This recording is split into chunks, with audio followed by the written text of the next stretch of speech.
All right, hello everyone. We're going to kick off this event and welcome to the U.S. Investments in Asia, Catalyzing Sustainable Growth Through Strategic Partnerships. I'd like to kick off by thanking Chemonics for their generous support in allowing us to do this great event today. My name is Erin Murphy, and I'm a senior fellow with the Economic Security and Technology Department here at CSIS, and I'll be moderating today's event. This event is hosted by the CSIS Project on Prosperity and Development to discuss enhancing U.S. investments in Asia, where we explore innovative strategies to ensure catalytic funding that drives sustainable development. Along with our panelists today, we'll delve into the concept of blended finance as a tool to attract private investment and mitigate risks, particularly in least developed regions around the globe. We'll examine the roles of key U.S. government entities such as U.S. International Development Finance Corporation, or the DFC, and how regional partners can contribute to fostering sustainable growth. The aim of this session, which is going to be chock full of detail, solutions, ideas, is to demystify the complexities of blended finance and other development finance tools, highlight successful case studies, and discuss how cross-sector collaboration can unlock investments in Asia. To accomplish all of this, which is quite a lot, I'm joined by representatives from the U.S. government, development finance, and private sector who will bring their own unique perspectives and experience to this. I'm joined by Danny Kai, who's a senior advisor for private sector engagement with Chemonics. I'm also joined by Agnes Dashowitz, who is the Chief Operating Officer at DFC. Chuck Chadovitz, who's the Vice President, Environmental Affairs and Sustainability with the U.S. Chamber of Commerce, and Unam Malkani, who's a Financial Services Policy Lead, Asia Pacific and Japan with the Amazon Web Services. So I'll just give you an outline of how the discussion will go. We'll have remarks from the panelists with a moderated Q&A, and then it will be your turn, the audience, to ask questions to our panelists. You can put your questions in the chat box, and I will pull from there. With that, I'd like to turn it over to Danny to kick us off. Great. Thank you so much, Erin, and good morning, everyone. Excited to be here today alongside some really amazing speakers from the DFC, U.S. Chamber, and Amazon. So this topic is very exciting and just really pertinent given the broader political landscape in Asia and also the political landscape in the United States. You know, given your background, Erin, and given the reason we're here today, we all know Asia's pivotal to U.S. foreign policy. Our own security and prosperity depend on an economically vibrant Asia that's underpinned by democratic institutions and vibrant civil societies. And although the region is grappling with some really tough development challenges from climate change, from poverty and others, Asia makes up 60% of global GDP. So it presents enormous opportunities for its people and also for the United States. And for those who may not be familiar with Chemonics, we've been around for about 50 years. We're actually celebrating our 50th anniversary next year, which we're really excited about. And we also have a long history in Asia across multiple sectors. And among development companies, we have the most diversified portfolio in Asia that cuts across health, climate, education, and governance. Our main clients are USAID, FCDO, and US corporations. And after 16 years in federal service, including 10 at USAID, I joined Chemonics about 5 years ago and established the Center for Private Sector Engagement, which is a practice or a center of excellence in incubating and scaling initiatives that bring the resources of the private sector towards sustained development impact. So the PSC practice is focused in 2 areas: mobilizing capital using blended finance and impact investing, and high impact partnerships with the private sector while catalyzing their knowledge, their resources, and everything they bring to the table. And so we do this by supporting USAID and FCDO funded projects around the world, including many in Asia. And so, for example, we've supported USAID in structuring a first loss tranche to unlock financing up to $1 billion toward climate adaptation and mitigation. And we're currently spearheading an innovative investment platform with donors and corporates to unlock capital for women fund managers, including those in Asia. And we bring all these tools, and as well as our multi-sectoral and integrated approach to support the U.S. in driving investments and helping it achieve its ambitious goals in Asia. So thank you. Thank you, Danny. That's a great overview. And I think for us focusing on Asia today, you're right. It's really quite the area and one that we should be focusing on. Agnes, can I turn it over to you? Thank you so much for having us here. Really appreciate the invitation and very grateful to CSIS and Chemonics for hosting this very important discussion. For those of you who are not familiar with the U.S. Development Finance Corporation, we are the development finance arm of the U.S. government. We were formed a few years ago through a merger of the Overseas Private Investment Corporation and USAID's Development Credit Authority. And we have been growing ever since. Last year, we invested $9 billion across 132 projects, ranging anywhere from $1 to $2 million, all the way up to $700 million, $1 billion commitments. So we are very flexible. And what's important about us is that we not only work to support U.S. foreign policy, as well as to support development impact in the countries where we invest. We also do this in partnerships. We do this in partnerships with the private sector. Our main mission is to catalyze private sector investments to the countries and the sectors where we're working, as well as we look for partnerships with like-minded organizations from countries that we work with, such as Japan, Australia. This is incredibly important in Asia, since we feel that alone we can do a lot, but really we can do a lot more with partners, especially private sector and other development finance institutions. I will say that we are very flexible in products. We offer everything from direct loans to loan guarantees to direct equity investments, both into companies and as partnerships and funds, limited partnerships and funds. We work quite closely with our other USG agencies. So, for example, we work very closely with USAID. I'm happy to speak a little bit more to that later, because our work with the other agencies and with DFIs really presents a lot of these kind of blended capital opportunities that I think we want to get to today. We are very active in Asia. Right now, we have a portfolio of about $10 billion that's committed across the Indo-Pacific region. Our biggest exposures are really in finance and insurance sectors, where we work with local and international banks to drive capital towards small and medium-sized enterprises and micro-enterprises in the region. We feel that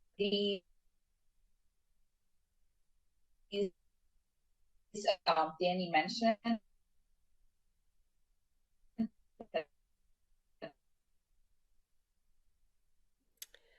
Agnes, we're having a little trouble with your audio. So I think you're freezing up a bit. Maybe you can dial back in. Maybe you're back. We'll turn it over to, I'll say a couple of things about DFC and then turn it over to Chuck and see if we can help. Okay, I'll try that. Okay, thank you. But it's wonderful to see what DFC is doing in the Indo-Pacific region. Just to totally toot my own horn here, as a former director for Indo-Pacific of the DFC, I completely want to expand by infinity what Agnes has said and is doing in the DFC, of the Indo-Pacific region, from helping women dairy farmers in India to doing telecom transactions in the Pacific Islands, helping with the COVID-19 pandemic, and that a lot of that work was with partners as well, including Japan and Australia. So there's quite a bit happening there. Chuck, I'm going to turn it over to you. Thanks so much, Erin, and thanks to CSIS for including the Chamber in this important discussion. It's really an honor to be on this distinguished panel. The Chamber, as all of you know, is the largest business trade association in the world, representing companies of all sizes and sectors. We also have teams working in every country and region of the world, including across Asia. Our role is to represent our members before governments in the region, and we have been working on developing the enabling environment so that companies can do more of the things they need to do, especially in the sustainability and climate space. I wanted to focus on a case study with the potential to drive investment in resilience and adaptation, which could support some of the tools, especially that Danny and Agnes have mentioned. As you know, the traditional global climate discussions have focused on climate mitigation to reduce greenhouse gas emissions. Only recently, over the last two Conference of the Parties, has adaptation and resilience been elevated in these discussions. Accordingly, we have worked to build the business case to drive both public and private investments in pre-disaster mitigation and planning, both domestically and around the world. The Chamber, along with our foundation and Allstate, recently released a report where we modeled economic impact of investing ahead of the next crisis in 25 communities across the U.S. of various sizes and various disasters. The bottom line is that for every dollar invested in pre-disaster mitigation and resilience, communities will receive $13 in savings and reduce losses and cleanup costs. For instance, for $10.8 billion in investments in resilience for a Category 4 hurricane striking Miami, we would prevent losses of around 184,000 jobs, save about $26 billion in production and $17 billion in income. This model demonstrates that if investing ahead of the disaster, the economy and businesses can recover more quickly from potential challenges faced there. And this would equally be something that could be applied in some of the tools that my colleagues have discussed previously. I'll turn it back over to you. Thanks so much. Thank you, Chuck. I think it's really important to bring out these case studies because it helps put these ideas, these concepts into practice and seeing how it can get done. We learn best lessons learned, where they fail, why not. So I really appreciate you bringing that to the discussion today and also highlighting the importance of building an enabling environment, especially when you're talking about tricky countries, tricky markets overseas. It can be really hard to attract private sector capital to that. So to work on having that enabling environment to help bring that economic growth and build on that success. Agnes, welcome back. I hope you've heard me completely being a big cheerleader for DFC. Always have been, always will be. I didn't know if you want to just take a minute or two to finish up your remarks. No, that's okay. Thank you. I heard the end and I think it was excellent. Thank you for doing that. Okay, no problem. All right, Anam, I'm going to turn it over to you. Thanks, Erin, and thanks to CSIS for convening this discussion and for including AWS. It's great to be here and hear the experiences and insights from this diverse panel on catalyzing private sector investments in Asia. I'll provide a view from the technology sector on the role digitization can play in catalyzing economic growth and investment opportunities and how we can approach this space in Asia and specifically in ASEAN. So to provide a quick introduction, Amazon Web Services provides cloud computing, offering over 200 fully featured services from data centers around the globe. Our customers are across the public and private sectors, spanning government agencies, as well as large enterprises and small and medium businesses and startups. Focusing on the latter, AWS and emerging technologies really level the playing field, allowing small and medium businesses to leverage cloud and emerging technologies to lower costs, improve agility, and innovate and scale. So AWS has 33 regions across the globe with plans to launch 7 more. And focusing on Southeast Asia, AWS has regions in Singapore and Jakarta, with additional upcoming regions announced in Thailand and Malaysia. But we're also active and excited about the opportunities in other jurisdictions, including Vietnam and Philippines, where we have also launched infrastructure such as edge locations. Across Asia countries, it's a diverse region and countries are in various stages of development. And looking at Southeast Asia specifically, it's an exciting time and a lot of building blocks are already in place to fuel growth in the coming years. So why are we so bullish about the future of digitization in Southeast Asia? ASEAN's digital economy is projected to grow from $300 billion to over $2 trillion by 2030, and ASEAN adds 125,000 new internet users every day. So this transformation is really taking place across sectors, and because I work in the financial services industry, I will focus a little bit more on that. because technological developments in financial services specifically are fueling rapid change and they're enabling new service delivery models. In ASEAN, we're seeing that governments and the private sector are looking to achieve critical development goals, including financial inclusion and social protection through adopting new technologies in the financial sector. So I'll just quickly touch upon some of the developments in the financial sector that I'm really excited about right now in Asia.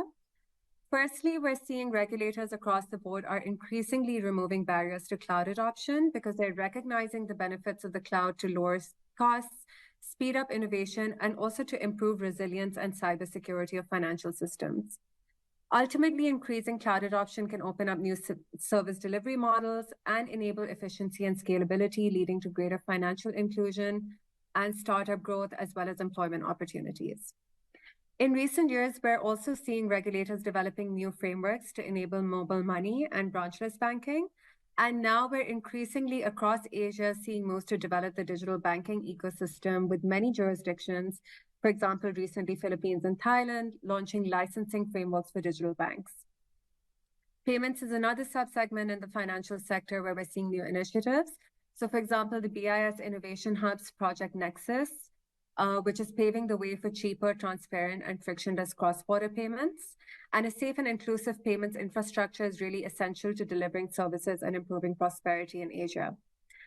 And then finally, there are also some more nascent areas as well, where we're seeing tremendous growth in the near future as digital access is increasing. And this includes embedded finance, open banking, and digital currencies and others.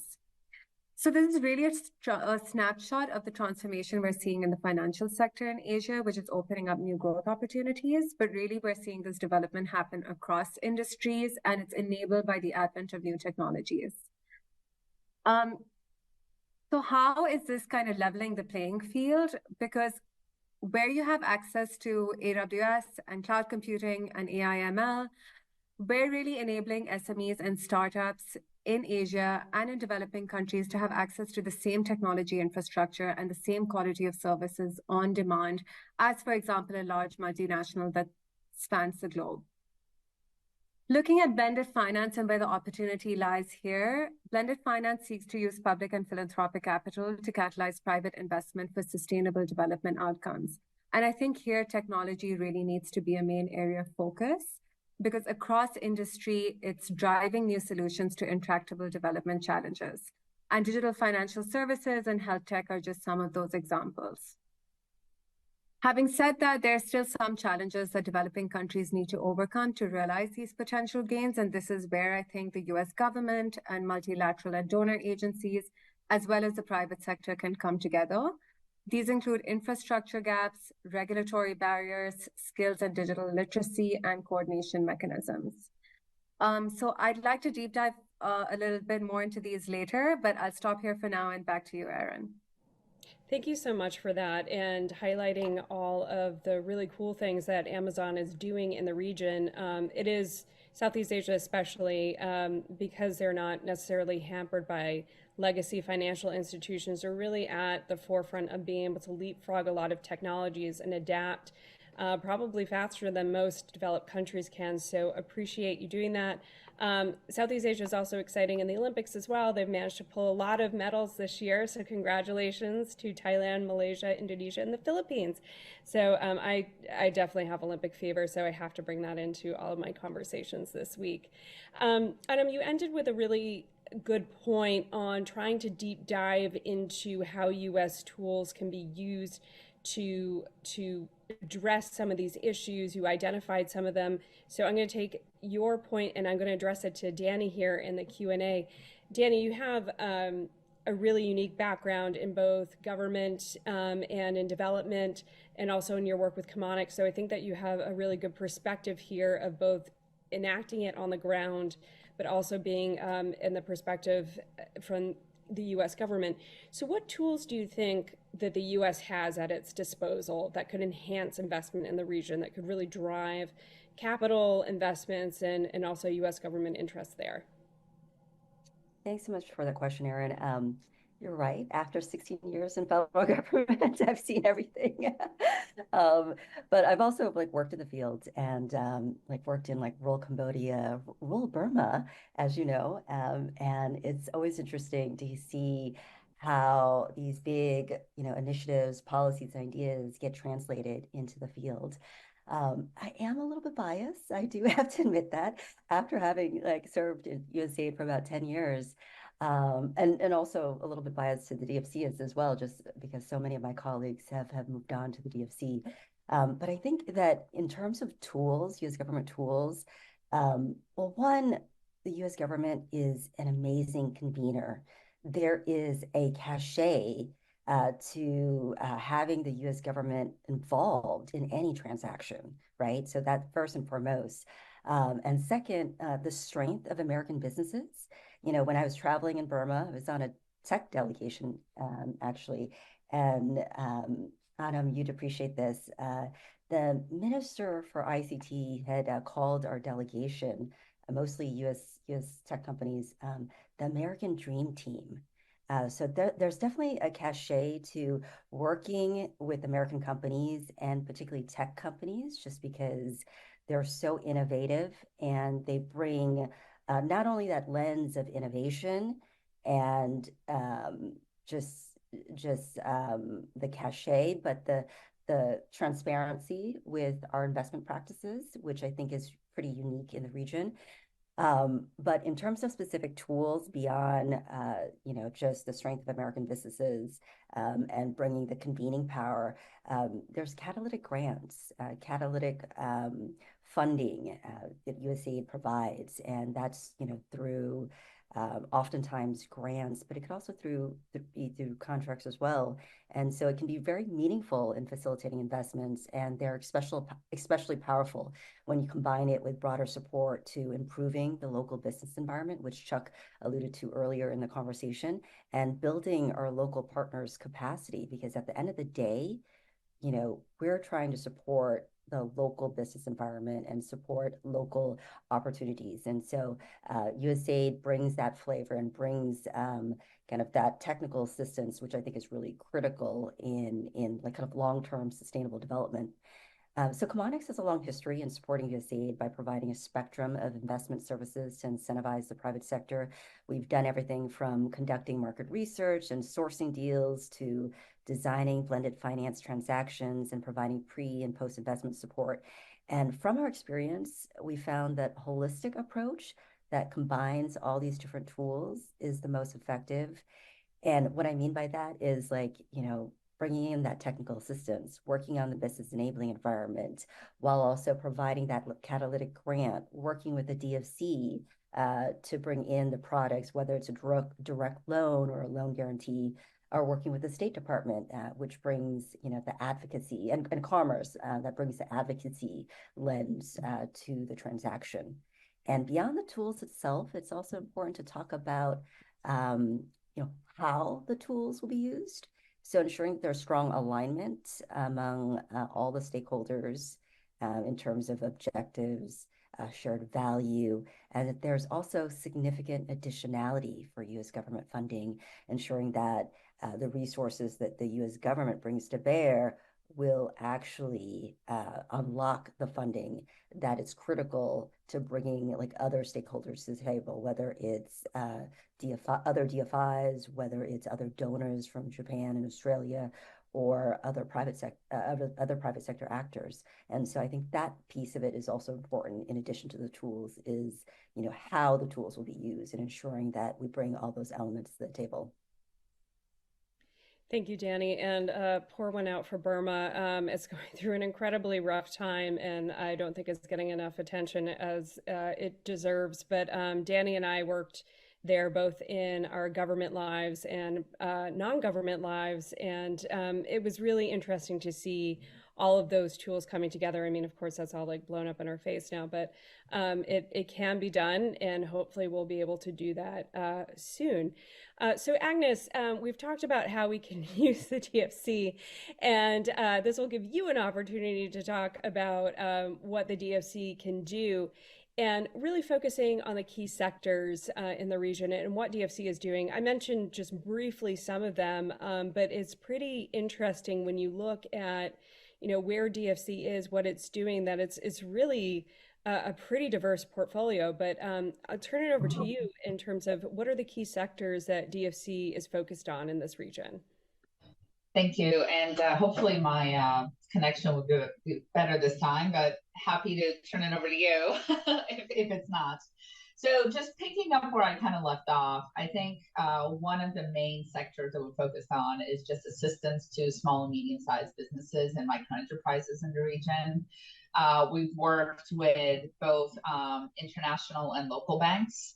And really, it's about catalyzing private capital from those banks to address the needs, the long-term capital needs of those clients who are really growing the GDP and providing jobs in the region. So, for example, in Vietnam, we have provided a $100 million loan to TP Bank, and we actually did this in partnership with JICA to lend to SMEs in Vietnam. But also then in the Philippines, we helped the microfinance institution, ASA. This was in partnership with Citibank, actually, extend their lending to micro enterprises, especially those led by women. And finally, in Papua New Guinea, we focused on work with USAID to help a microfinance provider called MiBank with a very small loan, only about $2.5 million. But TA came in through USAID to help them find new clients, to help those clients with things such as accounting and technical assistance to grow their businesses. So I feel that partnerships with JICA, with Citi, with USAID are really key to our success in the region. And I would say that that's even more valuable in some of the larger investments that we've made. And the second sector that I really want to highlight is just resilient supply chains.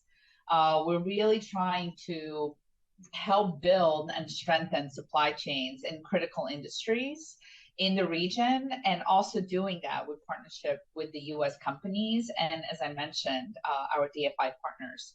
So for example, we extended a large loan of $500 million to First Solar. That's the largest American solar panel manufacturer, and they'll use that to construct a solar panel manufacturing facility in India. And that facility will produce 3.3 gigawatts of renewable energy. And what's more important is it will help diversify the solar supply chain using cadmium telluride instead of the PRC source polysilicon. So it's a very important investment for us. We then also helped a local Indian company, TP Solar Limited, which is a subsidiary of Tata Power Limited, to construct and operate a mono-solar photovoltaic cell and module manufacturing facility. And these are, these will produce together over 7 gigawatts of renewable energy that will be provided to renewable energy generators, not only in India, but also, for example, in the US and in other places. So, and in places like Africa. So I think creating those valuable supply chains, resilient supply chains, is really important. We're also doing that in health. Specifically in India, we made a loan to CSIS Biologics to scale its production of insulin biosimilars by 10 times. And what they will do is they'll manufacture and sell through strategic partnerships at a significantly lower price than the market price of insulin currently. And they will not only provide this life-saving drug in India, but also in the US and around the world. So building these kind of supply chains in the region with really links to the US and the rest of the world, where the demand for insulin, for photovoltaic cells is really key, is really, really important to DFC. And once again, doing it in partnership with the private sector and with other DFIs and US government agencies. Great, thank you for that, Agnes. I think in the last couple of years, almost everybody in the world has been impacted by supply chains and has really had a focus on their health. And, now we're all supply chain experts, right? But I think it's good to see what US government tools, what US taxpayer money is going towards, but how this also impacts us here in the US or anywhere, since probably all of us at some point have had some vaccine or some sort of medicine manufactured in India. So the importance of this supply chain diversification, not just on the energy transition, but on health, on small businesses, is really important. I'm going to take this opportunity. Some of our audience members have already taken advantage of it, but soon I will turn it over to you all to put in questions from the chat so that I don't terrorize our panel with just my questions, which I'm happy to do, but would like to turn over to the audience. To Claudia, who's in Uruguay, we don't have a translation today. Lo siento, hablamos totalmente en inglés. But maybe there might be some other tool. We'll have a transcript, I'm sure, and that you can be able to do that. So lo siento on that. Chuck, I'm going to turn it over to you. We've talked about U.S. tools, and I want to take advantage of your experience with the U.S. Chamber, putting these things, these business ideas and investments into action. But from your perspective, what are the challenges the U.S. government faces in promoting investment? And how do you think, from your perspective, again, this could be addressed?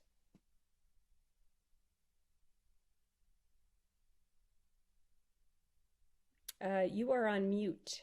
I am still muted, as I was directed to do until I appreciate that.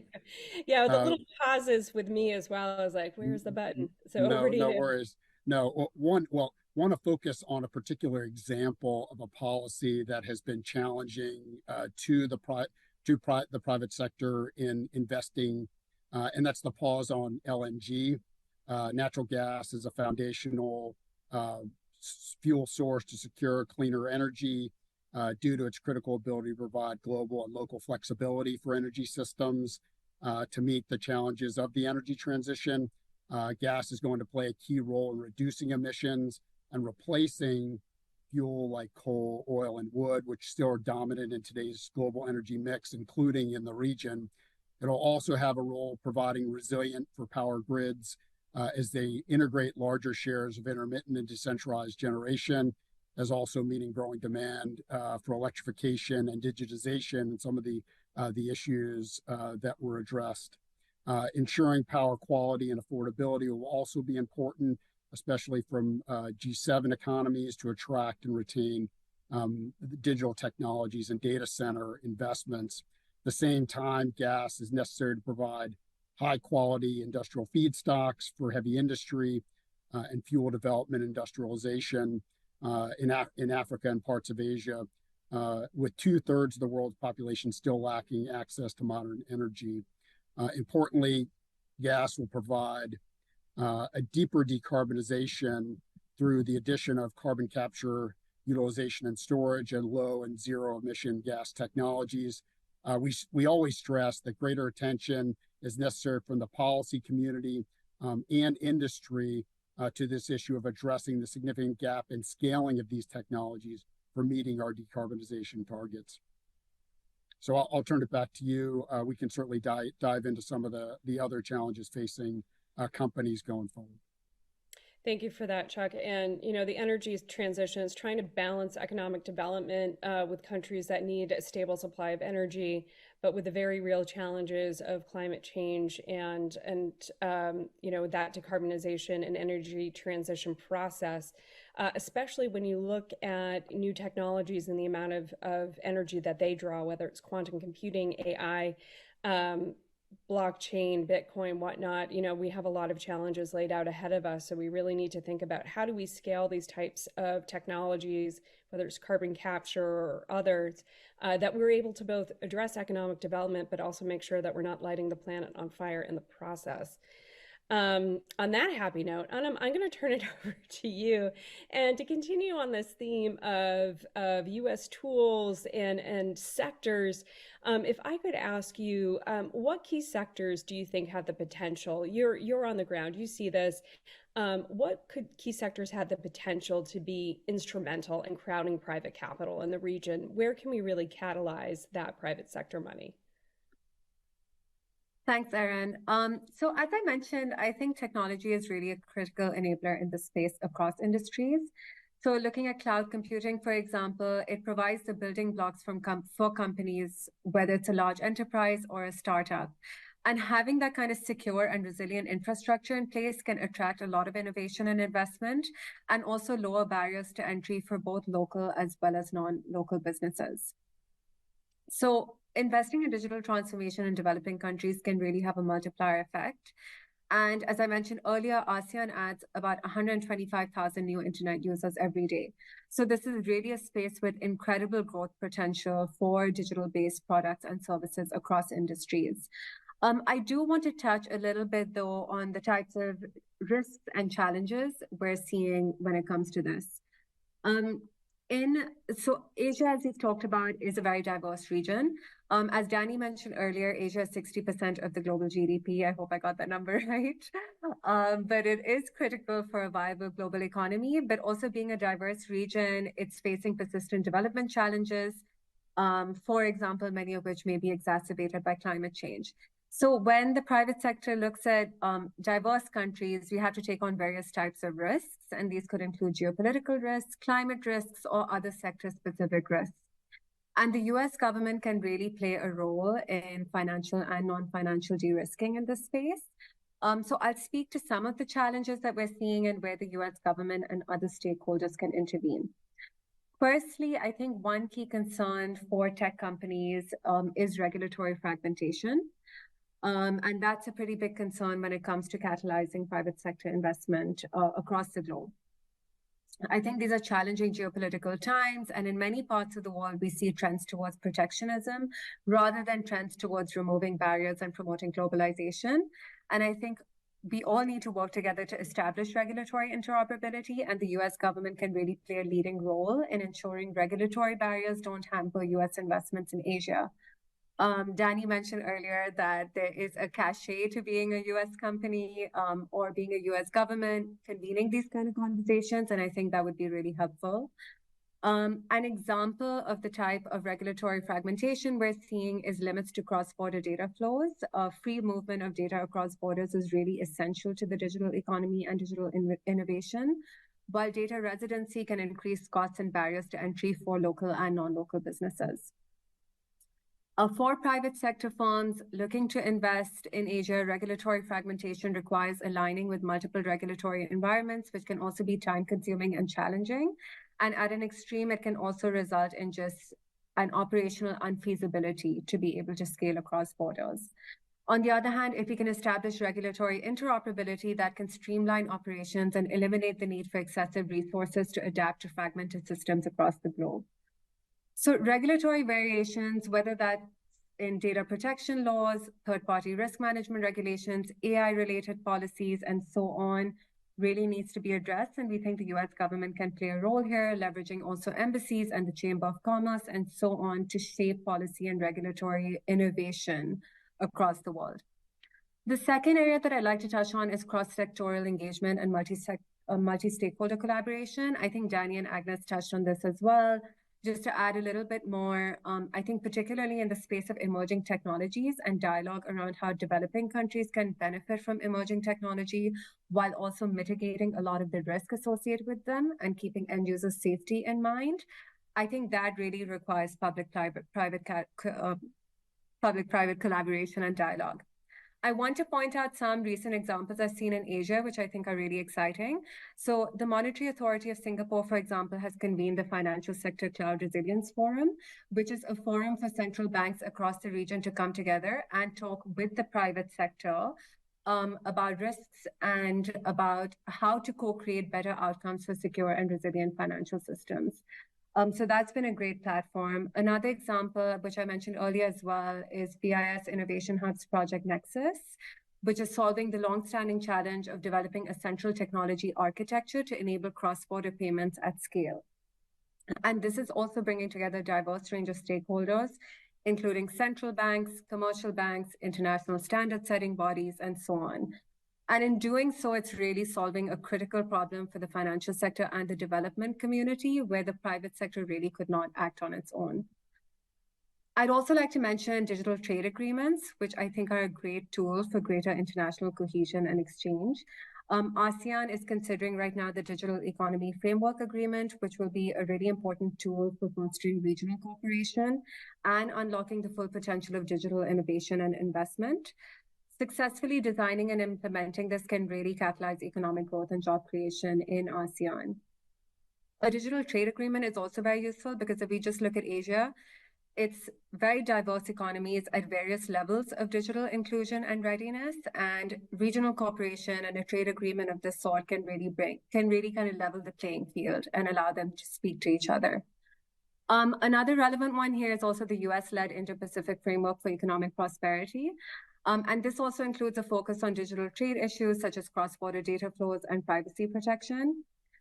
Such avenues for international cooperation can help governments harness innovation across sectors and also help them to work together to mitigate the risks associated with rapid digital transformation. And the last point I just want to make is investing in skill development to advance digital inclusion and literacy. I think this is a really important area to allow developing countries to take advantage of technological innovation, and it's a space that government and donor agencies must play a role in. An AWS initiative that I like to mention here is AWS Restart, where we provide free technical training to underemployed and unemployed individuals. And this program also, and then we connect them with potential employers. And this program also is successful because it brings multiple stakeholders together, including governments, as well as nonprofit organizations and the private sector to make it a success. So I think those kind of programs where we can bring multiple stakeholders together to advance human capital in developing countries will also be really critical. You brought up a lot of really important points, and I think some stood out, and I think probably need to be emphasized is that the uniqueness and the diversity that we're finding in these markets in the region, you can't bring a cookie cutter approach, which then extends to the difficulty in finding a good policy in terms of bringing everybody on board with the types of regulations that are needed for private sector investment. I think the White House and Commerce would be thrilled that you mentioned the Indo-Pacific Economic Framework or IPEF, because these types of agreements or frameworks kind of help bring a platform, I think, for governments in the region to look at, to adopt, or to work together so that you have a better chance for data free flow with trade, that you have, cross-border payments. Digital trade is part and parcel of so much and is very difficult to try to come up with the right frameworks, but there are examples of it and there are efforts. The one that you mentioned with ASEAN, CPTPP has chapters on digital trade. USMCA also has areas on digital trade, and of course IPEF. So that, I think, as you mentioned, is one area or one way that we could get to that. Aaron, if I could, yeah, I'm sorry, if I could add that, you can. Those agreements, really important points, in particular for the environmental technology sector. There are sections of those agreements that focus on increasing exports of environmental technologies, products, and services.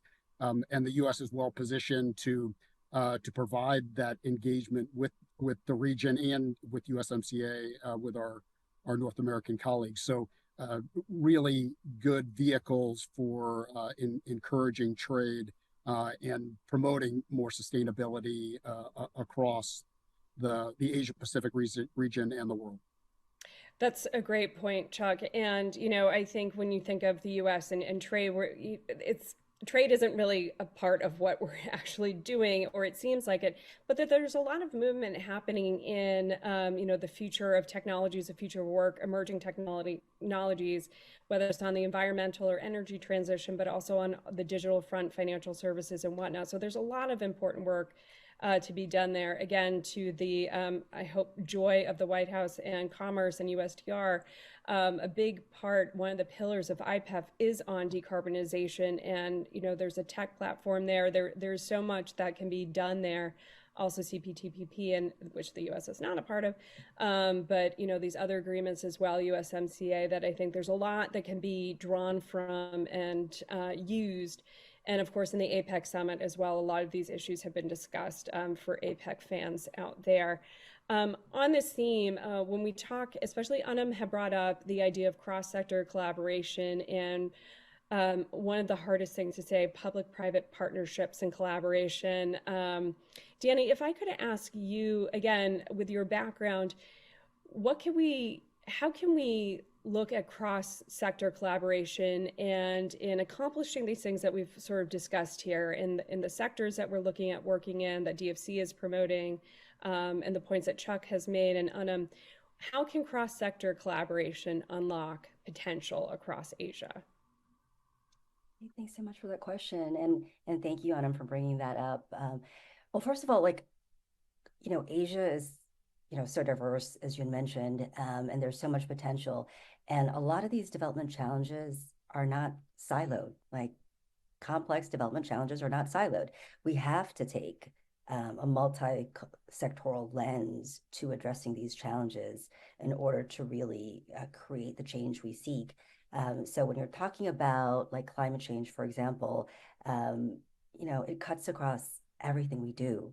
And when we actually have a climate change group within Chemonics, we actually have 13 technical practices, and we work very collaboratively together on addressing some of these changes. Like we're currently overseeing a USAID funded project, a climate finance project, and you've got like, very technical climate experts, and within climate, biodiversity, adaptation, mitigation experts. And even within that, you've got like finance experts. You've got someone with, a partnerships background, someone with a finance background, all working together to really address a lot of these challenges. So I think that aspect is important. Agnes and Chuck and Adam, you've mentioned a couple of really key sectors from, emerging technology, such as, AI and others, and global supply chains like health, some of these critical sectors that are really important to Asia. These sectors, again, you can't address them in a silo. You really have to bring all these different lenses. I'd also like to bring up like the inclusion lens and the sustainability lens. And when we talk about like some of these tough sectors like energy, for example, the energy transition, gender and inclusion isn't always like top of mind, but they're so critical to bring those pieces and those perspectives into the conversation.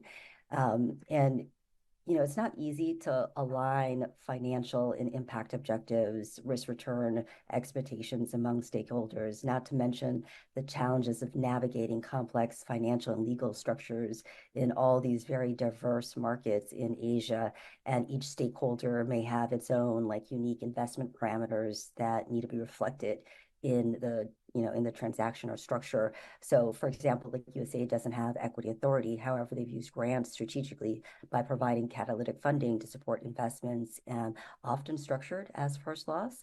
But they've also used it to use catalytic grants to support startup operational costs, while essentially subsidizing the management fee for fund managers or for startups. So Chemonics supports USAID with these catalytic grants and structures them as performance of milestone-based agreements. But we also try to bring in those different lenses, like the gender lens, sustainability lens, when we're talking about supporting like investments. And given the challenges in the space, like we try to like actively participate in the broader ecosystem to ensure like all these different perspectives are together. So we bring those lens to the table. So I hope that answers your question, like how important it is. And I want to just like mention the inclusion and the gender lens specifically, just because it doesn't always get discussed, especially when you're talking about sectors like energy or supply chains. No, thank you for that, and thank you for bringing that up. And the gender lens, it is important, and of course, DFC has done a lot of work on this as well. There's something called the 2X initiative that really promotes that gender lens of investment. And I should also note for our panelists, feel free to jump in with any comments. I'm not that strict, but speaking of my reign of terror, just again, a note to the audience, please put in any questions that you have in the chat. Agnes, I'm going to turn it over to you because we have a few questions in the chat that I'll combine together, but and some of them are about where DFC has projects. Do you have projects in Pakistan, Malaysia, or Cambodia? And I think that this is also, to add my own question to this, if you could talk a little bit about what are the parameters for DFC to invest in countries, including income classification levels, but also, how do you evaluate risk, and, what do you need to have in a country to be able to invest there? Thanks. Thank you. So we are open in all the countries that you mentioned, and maybe I will speak a little bit to how we operate as far as income classifications, because that's what I think it's important for people to understand. So we are fully open across all sectors in lower and lower middle income countries, and that's a classification by the World Bank. So if a country is lower and lower middle income, we're actually open across all sectors, and that actually includes gas power generation. So to Chuck's earlier point, we are supportive of energy needs of those countries. We recently invested, for example, in a gas generation plant, Sierra Leone. So in countries where there's really a dearth of energy, we're open to support gas generation. In the upper middle income countries, so for example, in countries like Indonesia, we are open when it comes to certain sectors. And those include, as you mentioned, 2X, so inclusive investments that empower women, but also across infrastructure. So for example, in Indonesia, we have invested in a geothermal power plant. So we're trying to really address kind of key sectors in upper middle income countries. And we're trying to address all sectors across the lower and lower middle income countries. So, speaking to the energy needs, because I think that was mentioned several times, for example, in Indonesia, in addition to supporting geothermal energy production, we're also supporting some innovation. So we made a small grant to support green hydrogen research in Indonesia to figure out how that country can really move forward in its just energy transition, from using coal-based power generation to some of these newer technologies that are emerging, including in the US. So I think it's important to think of the energy transition as a continuum, but some countries are actually able to leapfrog if they have the resources and if they have the backing of the private sector to go from fossil fuels to these technologies. But some countries cannot. Some countries still really need the gas generation, and those tend to be the lower income countries. Thanks, Agnes. I'm actually going to keep the spotlight on you, because there's another question here, and I think when we're talking about how does a country qualify for investments, but that also, I think, speaks to who can the DFC invest with. And typically, as private sector, DFC is looking to mobilize private sector capital. But in one of the questions in the chat, it brings up the very real reality of that in a lot of parts of Southeast Asia and the Pacific, that includes Indonesia, that includes Vietnam, and if you go further afield, Mongolia, that a lot of the core infrastructure the private sector depends on are state-owned enterprises, or they're owned and operated by governments. So to what extent can the U.S. use its tools to be able to work with and finance state-owned enterprise projects? Danny, I may put that question to you as well, with your work in Chemonics and USAID. Can the U.S. invest with government or government projects, particularly when it comes to critical infrastructure, which is typically owned by governments or state-owned enterprises? Alex, to you, and then Danny, if I could put you on the spot. Sure. So we have through various models, and we are allowed to invest in state-owned enterprises under certain conditions. For example, they're managed independently of the government, even though they may be majority state-owned. So they operate as private sector actors, so we are able to support those. And second, a lot of public infrastructure projects, and here I'll go back to my Power Africa days, are actually implemented by the private sector. So even though they may be owned by the government, it's usually the private sector who builds them and who operates them, often on behalf of the government. And that's where we can engage and actually support the private sector developers, the private sector operators who are delivering those projects. So in those ways, we can support government-owned projects. Okay, Danny, do you have any thoughts on this, or would you like to pass? Sure. Maybe I'll wear my USAID lens, my former USAID lens, and then talk a little bit about what Chemonics does. It's a really tough question and a really important one, just because in the markets that we operate in, there are a lot of state-owned enterprises. I think how USAID has approached that topic in the past, particularly in Asia, is providing direct assistance to government entities, so in the form of technical assistance. We've had a lot of success in countries where there's a lot of SOEs, like Vietnam, for example, providing direct assistance to the Vietnamese government and Vietnamese institutions on capacity building, but also just like, meeting international standards and how critical that is, because even state-owned enterprises have to meet international standards if they want to do business, especially if they want to do business with U.S.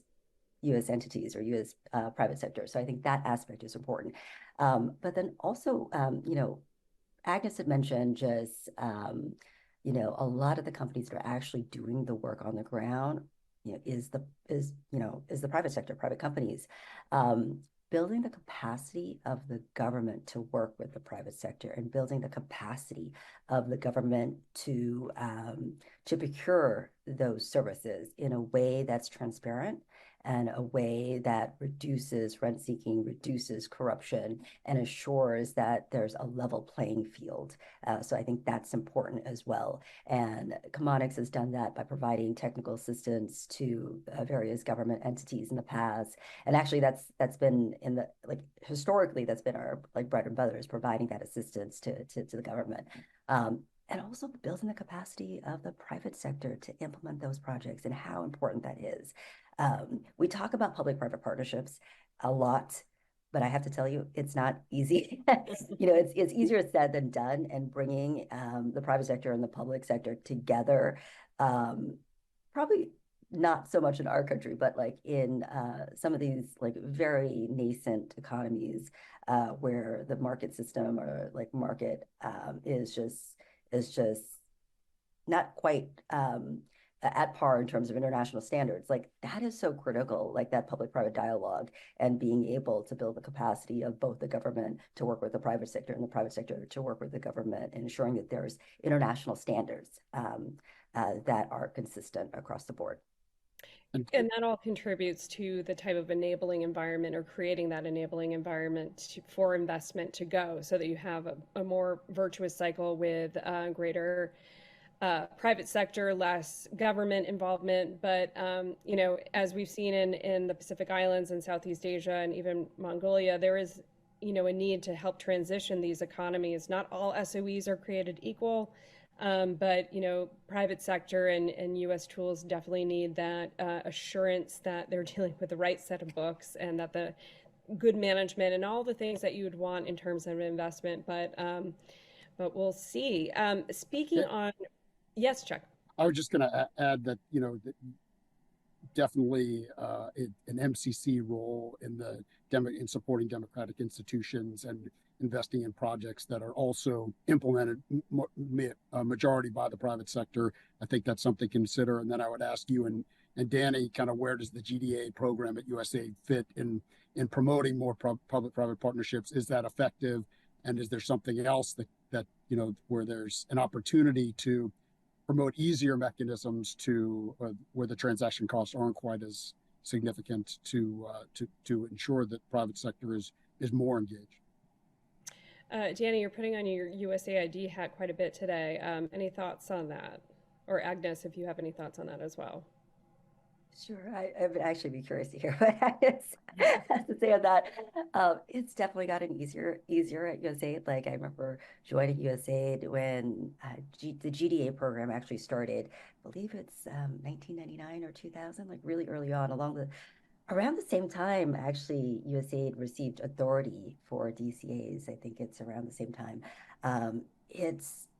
It's progressed a lot. There is a second generation GDA.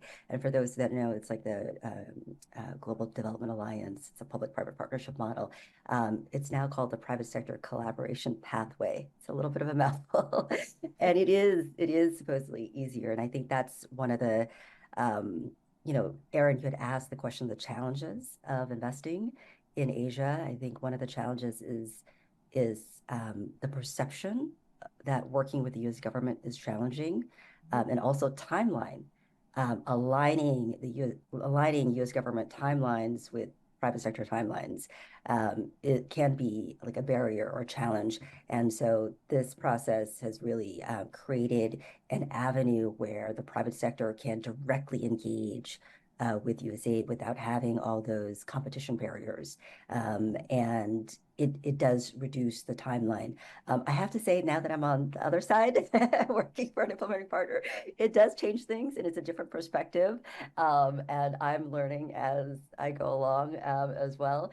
And we've had some success in terms of partnering with companies like Amazon, for example, JP Morgan, Cargill, which has a huge presence in the region. We're super excited to really engage with these corporate partners. But there are mechanisms in place that reduces the timeline, reduces those barriers, and makes it easier to work with USAID.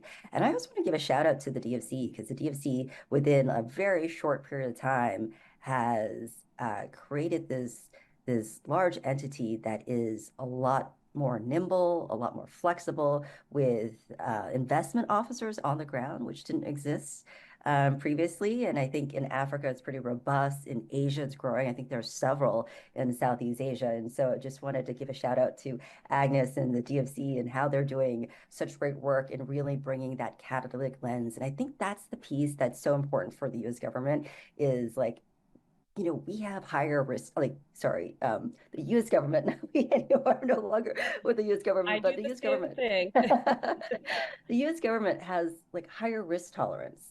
And, donors like USAID particularly has a high risk tolerance. And then the DFC comes in, and US Chamber and State Department are really critical to being catalytic and driving those investments, whether it's from a policy perspective or whether it's from like our convening power or to using those grants. But it's really changed a lot over the last 10, 20 years. And it's been really amazing to see that progression and to see all these new partners. Like, Agnes, before this session, I looked at the DFC's websites in terms of your new partners. Like, it's amazing, like how many new partners that the DFC is currently working with that they haven't done in the past.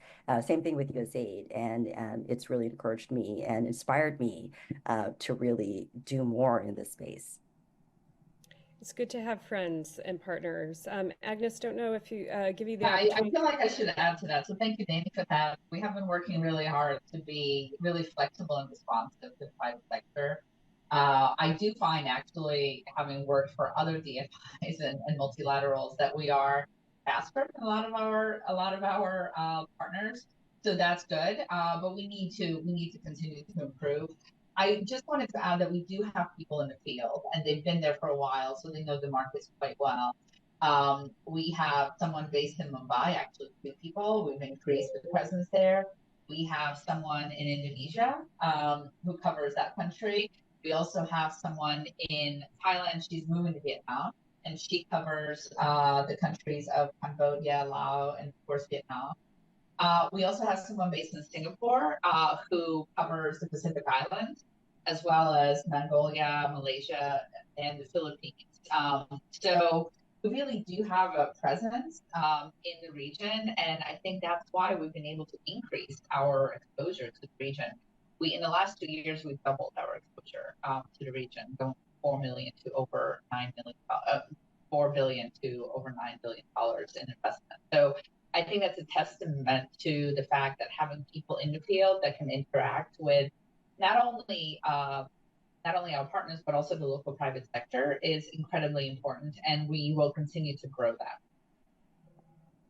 Thank you, Agnes. And I can tell you all on the in the audience and anyone looking to invest with the DFC or use DFC financing, I can speak from my own experience that the people in the field are fantastic. So they are really, truly motivated and looking to build the pipeline.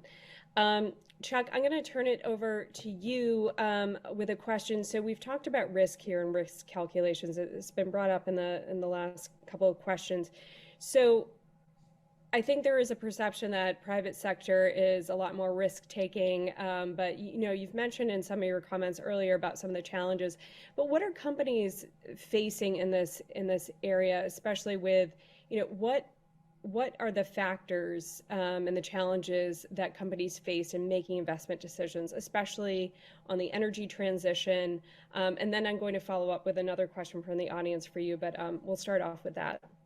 No, I appreciate that. And I've talked a little bit about it, and sometimes it's unpopular to say that gas is needed to reduce emissions. But since the Paris Agreement was signed, over 200 gigawatts of coal has been added, including in Asia. And so if we're going to make the transition, we need all the tools in the toolbox to do that. Countries like Indonesia and Vietnam are continuing to build coal-fired capacity, even as they promote renewables.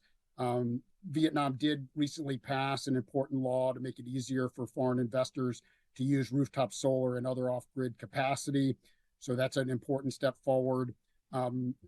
Additionally, another opportunity is with nuclear power as a solution to the energy transition. The U.S. has a 123 agreement with the Philippines, for instance, along with various MOUs with Indonesia, which really focus on access to small modular nuclear reactors as solutions to continue to drive zero emissions technology. But financing of these solutions is really challenging, and so looking for public-private opportunities for investment is important. So I'll stop there and happy to answer the other question. Sure. And before I ask that question, I should note my own mistake in using vernacular here. I said use the chat function. I meant Q&A function. So if you have a question, audience, please put it in the Q&A. That is not disabled, and I will be reading from there. Apologies, -1 for the moderator.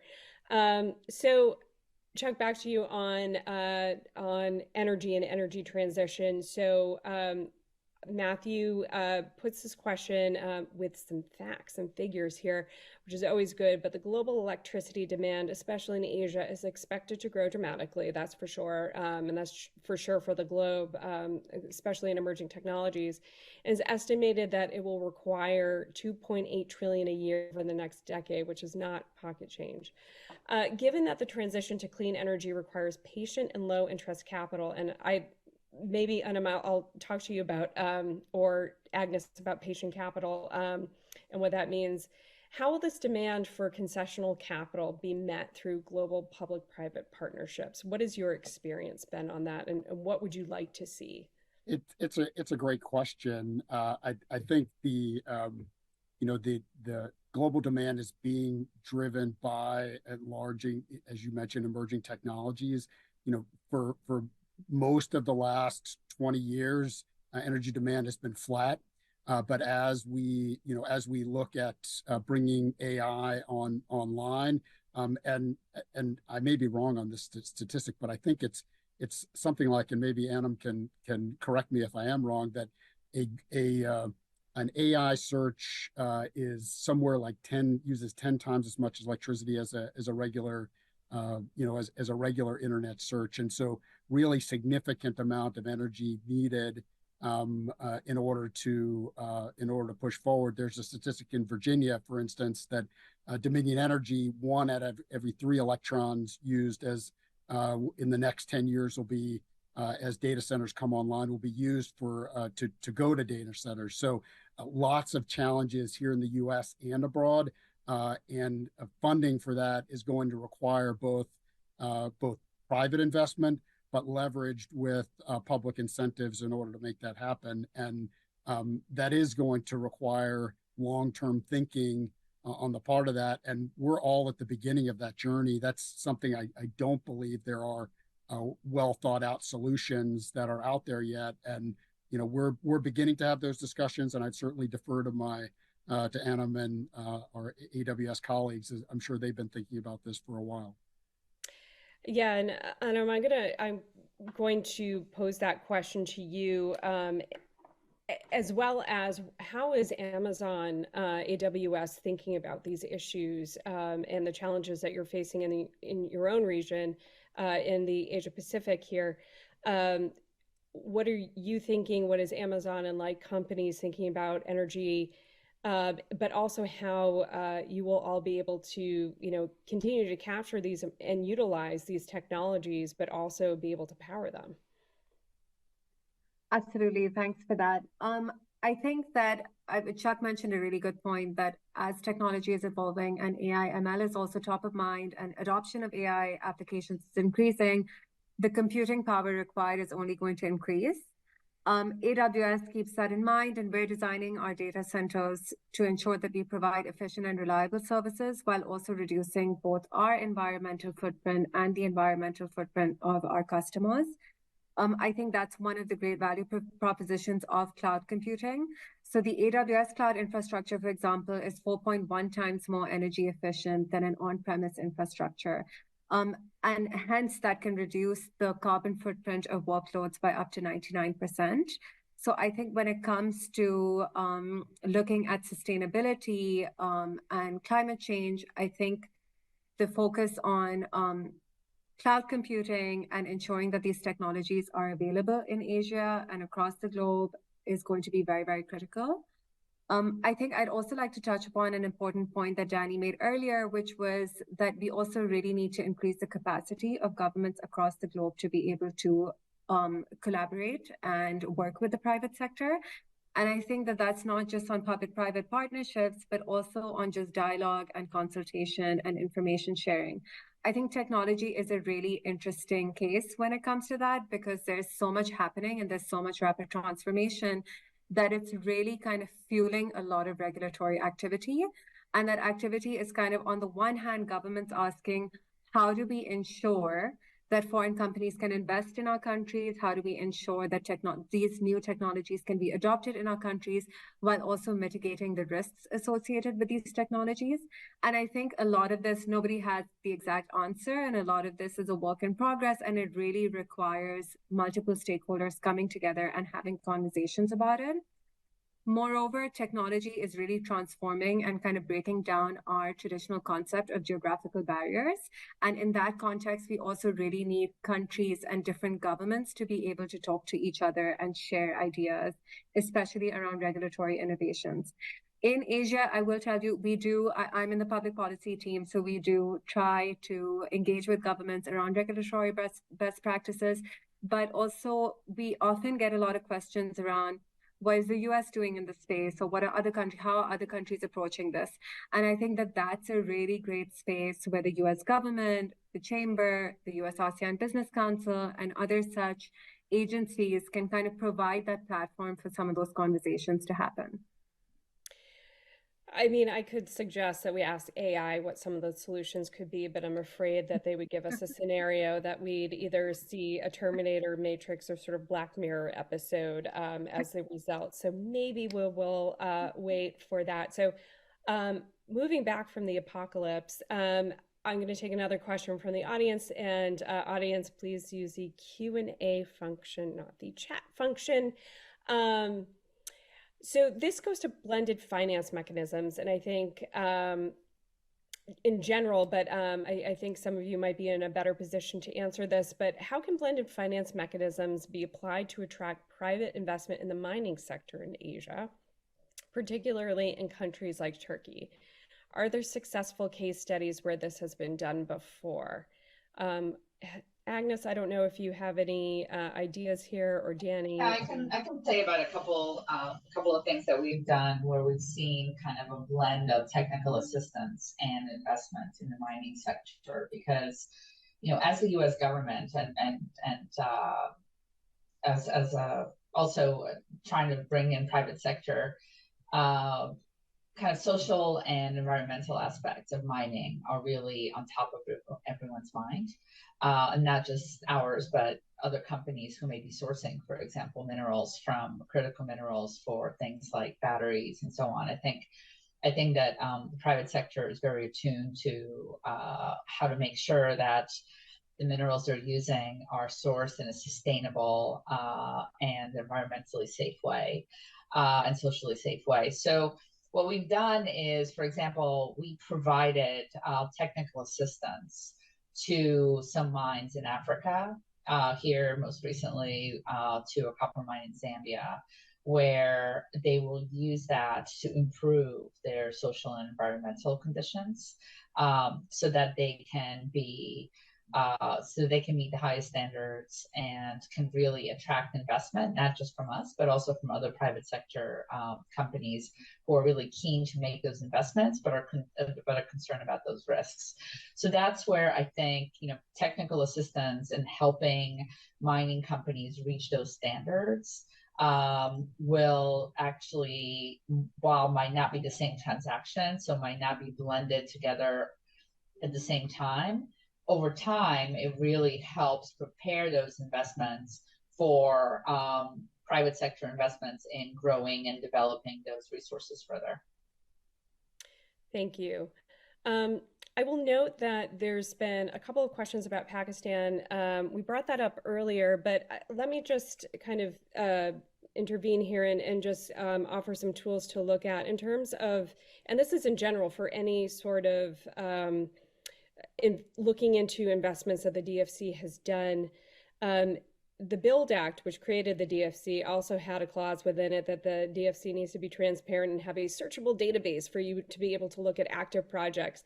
And I have to say, I mean, no offense to the other US government agencies and departments out there, the DFC has like a very useful website that is easy to navigate. And there is a tab that has all active projects where you're able to look at either an Excel spreadsheet view or a map view. So if you're looking for a particular investment or in sector, in country, in region, you can type it in or hover over the map and a list of active projects will come up. I will note, and Agnes, you can also correct me where I'm wrong, in terms of projects in the pipeline, until it hits financial close, you won't see it up there because, as anyone knows, with an investment or any sort of project, so many things can go wrong right up until financial close. So that's where you'll see it listed. So anyway, appreciate those questions. And in terms of how the DFC can invest, I think Agnes answered that earlier. And again, this webinar is going to be available on csis.org, so you can look at all of our answers again, our colorful commentary, the mistakes I've made, and pointing you to the right place for questions.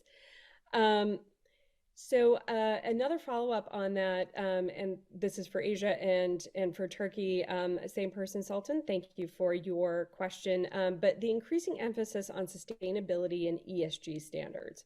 How can mining companies in Asia, and that includes Turkey, align with these expectations to attract US investments? Are there specific US government tools or initiatives supporting ESG in the mining sector?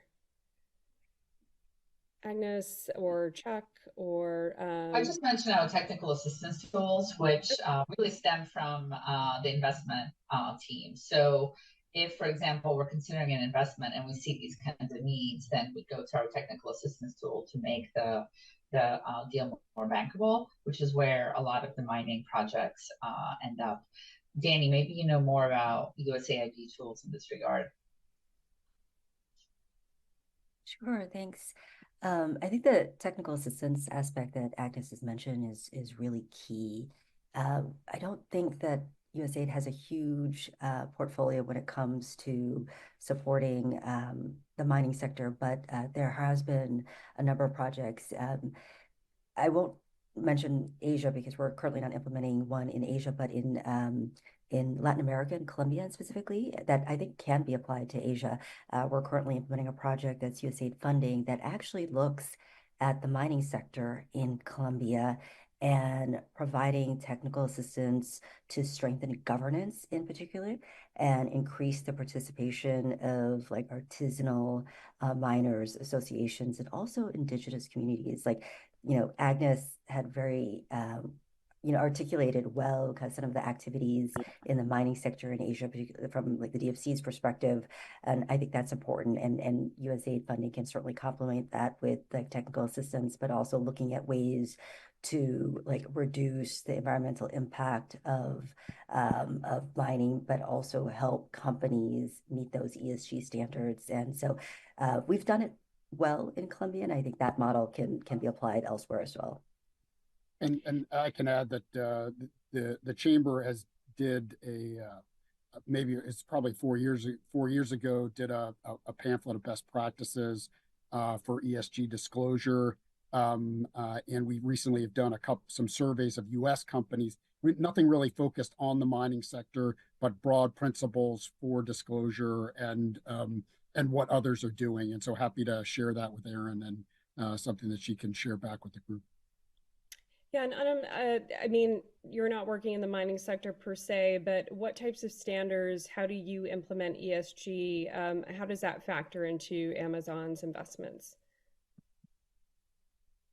So we are very much focused on the sustainability of our data centers and using clean energy as well as our water usage.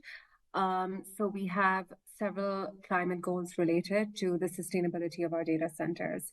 And as I mentioned previously, we've also done a lot of work on how sustainable it is to be using cloud computing versus on-premises data centers.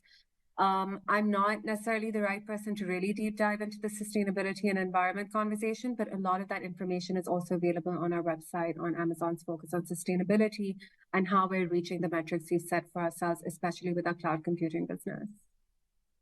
Thank you. So I think we have time for one more question. Apologies for those folks that I am not reaching in the chat, but this question is for Chuck and Anam, and looking at how the private sector engages with the U.S. government and its partners.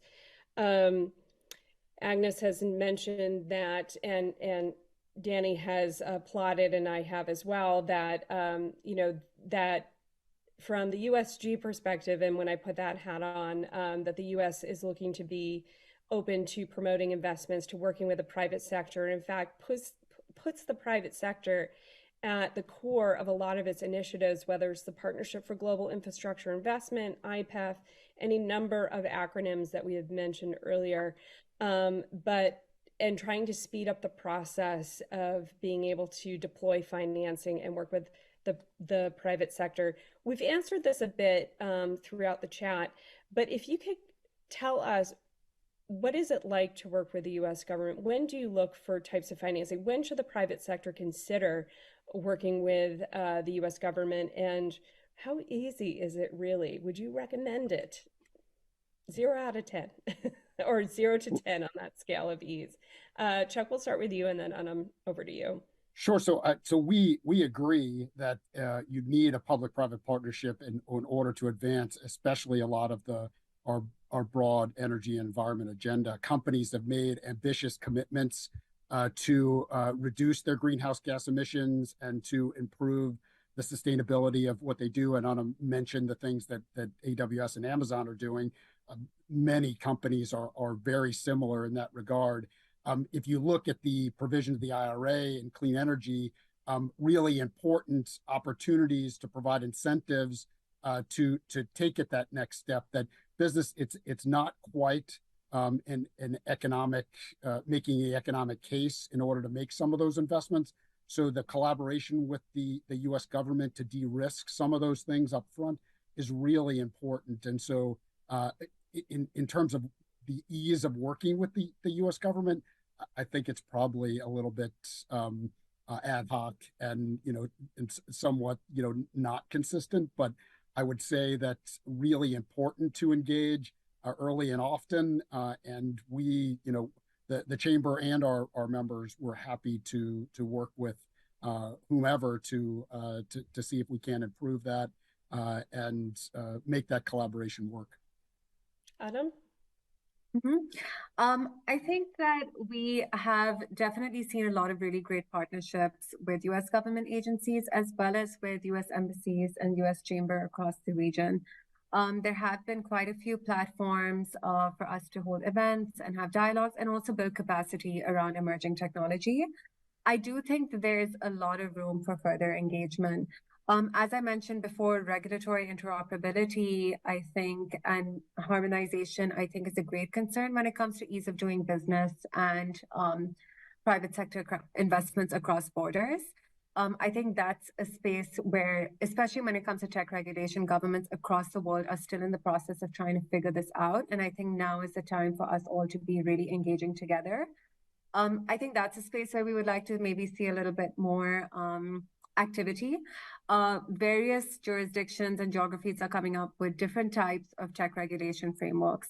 I think it would be very interesting to hear how the US government approaches this space and how the US is coming up with innovations when it comes to tech policy and regulation. So I think that's definitely an area where we can have further engagement in Asia as well. Thank you for that. And this brings us to the end of the webinar. You won't be able to hear the clapping, of which I'm assuming that there's a lot, but please join me in thanking our panelists today, Danny, Agnes, Chuck, and Anam. They brought amazing perspectives. And what I would note for folks is that there's been a lot of information given here, a lot of questions, and there's a lot of information out there. Again, I recommend everyone to go to dfc.gov and also to read the Build Act, which is, just a thrilling piece of legislation to kind of understand the pieces of it and how DFC can operate.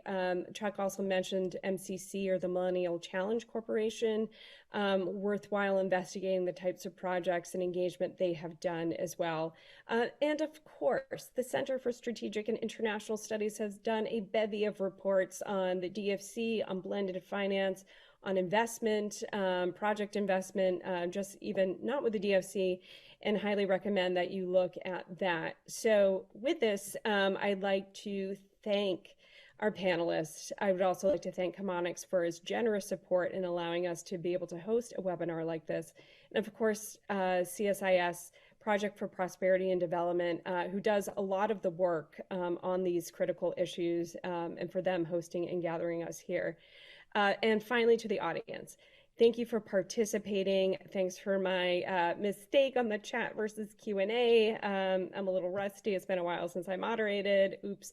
But it's been wonderful to have your questions and your participation. Have a wonderful rest of your day, and thank you so much.